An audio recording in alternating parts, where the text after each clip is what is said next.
কাছিকাটার মানুষের প্রাণের দাবি কাছিকাটাতে স্থায়ী বেড়িবাঁধ,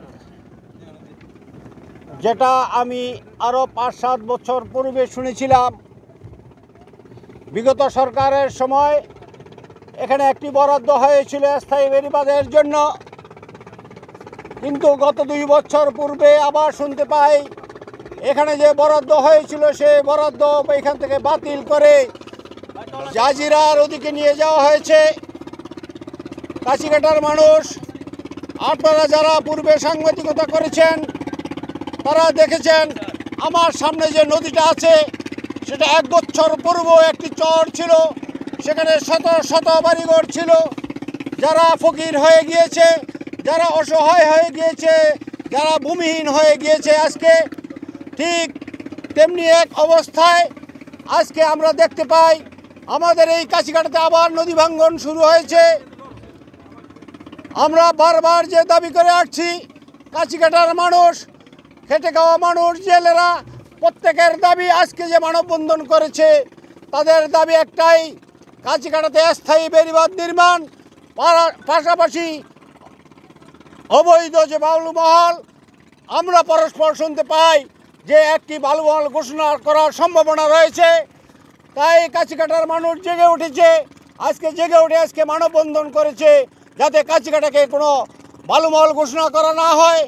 বা অবৈধভাবে কোনো বালু উত্তোলন করা না হয়। বৈধ অবৈধ আমি বুঝি না, কোনো বালু উত্তোলন করা কাছিকাটার মাটি থেকে যাবে না, কাছিকাটার নদী থেকে যাবে না, কাছিকাটার মানুষ তা হতে দেবে না।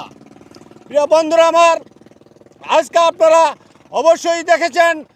কাছিকাটার পূর্ব প্রান্ত থেকে পশ্চিম প্রান্ত পর্যন্ত, সুরেশ্বর থেকে গরঙ্গর বাজার পর্যন্ত প্রত্যেকটা মানুষের প্রাণের দাবি এখানে স্থায়ী বেড়িবাঁধ এবং বালুমহল বন্ধ করা। আমি তাদের সাথে একাত্মতা ঘোষণা করে সহমত পোষণ করে আপনাদের মাধ্যমে প্রশাসনিক সর্বোচ্চ মহল থেকে শুরু করে সংশ্লিষ্ট দায়িত্বপ্রাপ্ত উপদেষ্টা, আমাদের জেলা প্রশাসক মহোদয়, আমাদের উপজেলা নির্বাহী অফিসার এবং পানি উন্নয়ন বোর্ডের কর্মকর্তাদেরকে অবগতির জন্য বলতে চাই, আপনারা এই বালুমহলের চিন্তা থেকে সরে আসুন এবং এই কাছিকাটাতে